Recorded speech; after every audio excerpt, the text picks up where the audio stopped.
Hi kids, welcome back. Today we're going to be reading chapter 6 in the Lois Lowry book, Number the Stars. Now if you remember when we read chapter 5 yesterday, you know that was a two-part story because it's probably the most exciting part of the book. Anne-Marie has to protect her friend Ellen from the Nazi officers, and Ellen pretends to be her deceased sister Lizzie. We also learn a little bit more about Lizzie, that she most likely died in an automobile accident.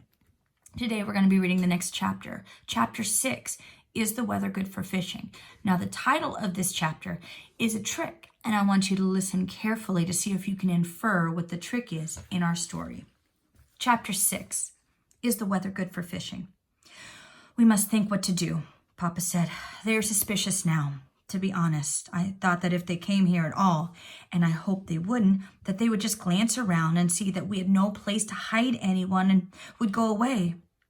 I'm sorry I have dark hair, Ellen murmured. It made them suspicious. Mama reached over quickly and took Ellen's hand. You have beautiful hair, Ellen, just like your mama, she said. Don't ever be sorry for that. Weren't we lucky that Papa thought so quickly that Lizzie had dark hair when she was a baby? It turned blonde later on, when she was 2 or so. In between, Papa added, she was bald for a while. Ellen and Anne-Marie both smiled tentatively. For a moment, their fear was eased. Tonight was the first time, Anne-Marie realized suddenly, that Mama and Papa had spoken of Lizzie. The first time in 3 years. Outside, the sky was beginning to lighten. Mrs. Johansson went to the kitchen and began to make tea. I've never been up so early before, Anne-Marie said. Ellen and I will probably fall asleep in school today. Papa rubbed his chin for a moment, thinking. I think that we must not take the risk of sending you to school today, he said. It is possible that they will look for the Jewish children in the schools. Not go to school? Ellen asked in amazement. My parents have always told me that education is the most important thing. Whatever happens, I must get an education. This will only be a vacation, Ellen. For now, your safety is the most important thing. I'm sure your parents would agree. Ingy, Papa called Mama in the kitchen, and she came to the doorway with a teacup in her hand and a questioning look on her face. Yes? We must take the girl to Heinrich's. You remember what Peter told us. I think today is the day to go to your brother's. Mrs. Johansson nodded. I think you are right, but I will take them. You must stay here. Stay here and let you go alone? Of course not. I wouldn't send you on a dangerous trip alone. Mama put a hand on Papa's arm. If I only go with the girls, it will be safer. They are unlikely to suspect a woman and her children, but if they're watching us, if they see all of us leave, if they're aware that the apartment is empty and that you don't go to your office this morning, then they will know. Then it will be dangerous. I am not afraid to go alone. It was very seldom that Mama disagreed with Papa. Anne-Marie watched his face and knew that he was struggling with the decision. Finally, he nodded reluctantly. I will pack some things, Mama said. What time is it? Papa looked at his watch. Almost 5, he said. Heinrich will still be there. He leaves around 5. Why don't you call him? Papa went to the telephone. Ellen looked puzzled. Who is Heinrich? Where does he go at 5 in the morning?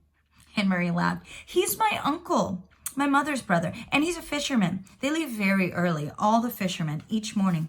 Their boats go out at sunrise. Oh, Ellen, she went on, you will love it there. It's where my grandparents lived, where Mama and Uncle Heinrich grew up. It's so beautiful, right on the water. You can stand on the edge of the meadow and look across to Sweden.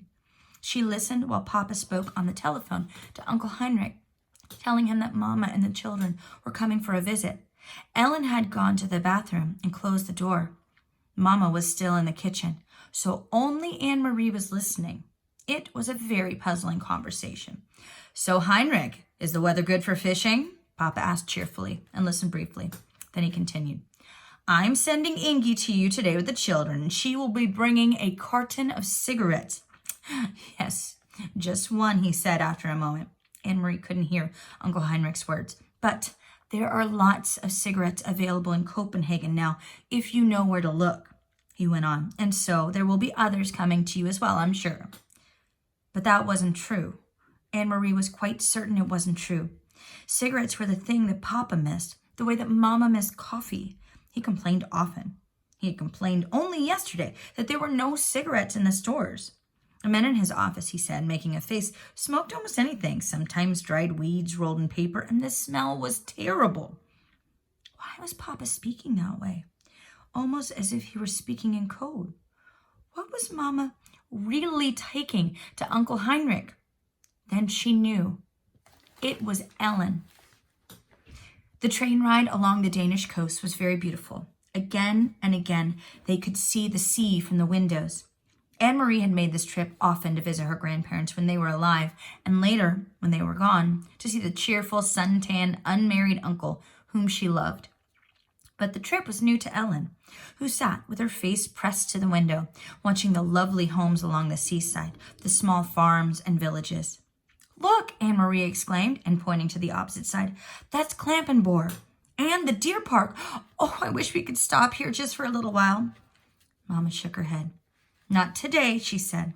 The train did stop at the small Klampenborg station, but none of the very few passengers got off. "Have you ever been there, Ellen?" Mama asked. But Ellen said no. "Well, someday you will go. Someday you will walk through the park and you will see hundreds of deer, tame and free." Kirsty wiggled in her knees and peered through the window. "I don't see any deer," she complained. "They're there, I'm sure," Mama told her. "They're hiding in the trees." The train started again, and the door at the end of their car opened, and 2 German soldiers appeared. Anne-Marie tensed. Not here. On the train, too? They were everywhere. Together, the soldiers strolled through the car, glancing at passengers, stopping here and there to ask a question. One of them had something stuck in his teeth. He probed it with his tongue and distorted his own face. Anne-Marie watched with a kind of frightened fascination as the pair approached. One of the soldiers looked down with a bored expression on his face. "Where are you going?" he asked. "Galeji," Mama replied calmly. "My brother lives there. We're going to visit him." The soldier turned away, and Anne-Marie relaxed. Then, without warning, he turned back. "Are you visiting your brother for the new year?" he asked suddenly. Mama stared at him with a puzzled look. "New year?" she asked. "It's only October." "And guess what?" Kirsty exclaimed suddenly in a loud voice, looking at the soldier. Anne-Marie's heart sank, and she looked at her mother. Mama's eyes were frightened. "Shh, Kirsty," Mama said. "Don't chatter so." But Kirsty paid no attention to Mama, as usual. She looked cheerfully at the soldier, and Anne-Marie knew what she was about to say. "This is our friend Ellen, and it's her new year." But she didn't. Instead, Kirsty pointed to her feet. "I'm going to visit my Uncle Henrik," she chirped, "and I'm wearing my brand new shiny black shoes." The soldier chuckled and moved on. Anne-Marie gazed through the window again. The trees, the Baltic Sea, and the cloudy October sky passed in a blur as they continued north along the coast. "Smell the air," Mama said when they stepped off the train and made their way to the narrow street. "Isn't it lovely and fresh? It always brings back memories for me." The air was breezy and cool and carried the sharp, not unpleasant smell of salt and fish. High against the pale clouds, seagulls soared and cried out as if they were mourning. Mama looked at her watch. "I wonder if Heinrich will be back yet. It doesn't matter. The house is always unlocked. Come on, girls, we'll walk. It isn't far, just a little under 2 miles, and it's a nice day. We'll take the path through the woods instead of the road. It's a little longer, but it's so pretty." "Didn't you love the castle when you went through Heilsinger, Ellen?" Kirsty asked. She'd been talking about Kronborg Castle ever since they had seen it.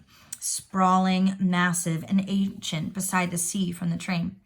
"I wish we could have stopped to visit the castle. Kings lived there, and queens."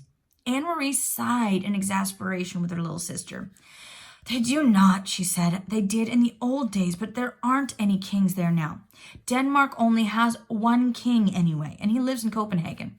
But Kirsty pranced anyway, skipping along the sidewalk. "Kings and queens," she sang happily. "Kings and queens." Mama shrugged and smiled. "Let her dream, Anne-Marie. I did the same when I was her age." She turned, leading the way along a tiny, twisting street, heading toward the outskirts of the village. "Things have hardly changed here since I was a girl," she said. "My Aunt Gidet lived here in that house," she pointed. "But she's been dead for years. But the house is the same. She always had wonderful flowers in her garden."